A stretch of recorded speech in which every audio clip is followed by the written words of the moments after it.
मराठा आरक्षणासाठी उद्या महत्त्वाचा दिवस. क्युरेटिव्ह याचिकेवर उद्याच निर्णय होण्याची शक्यता. क्रिसमस सुट्ट्यांपूर्वी सुप्रीम कोर्टाच्या उद्या कामकाजाचा शेवटचा दिवस.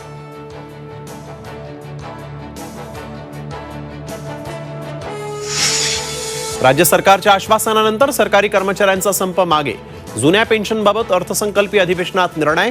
मुख्यमंत्र्यांचं विधानसभेमध्ये आश्वासन.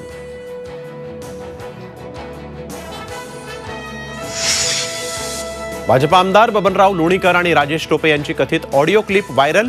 क्लिपमध्ये लोणीकरांकडून टोपेंना शिवीगाळ. ऑडिओ क्लिप खोटी असल्याचा लोणीकरांचा दावा. आमदार पात्रता निकालाची डेडलाईन हुकण्याची शक्यता. 10 दिवसात निकाल तयार करणं अशक्य. सुप्रीम कोर्टाकडे अध्यक्ष आणखीन 3 आठवडे वेळ मागणार असल्याची माहिती. मुंबईतल्या सिद्धिविनायक मंदिरात भ्रष्टाचार झाल्याचा मनसेचा आरोप. आदेश बांदेकरांनी पैसे खाल्ल्याची मनसे उपाध्यक्ष यशवंत किल्लेदार यांची तक्रार.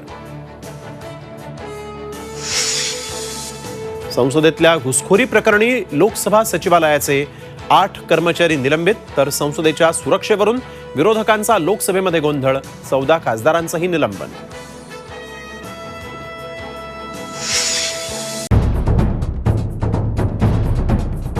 सह्याद्रीची उंची म्हणजे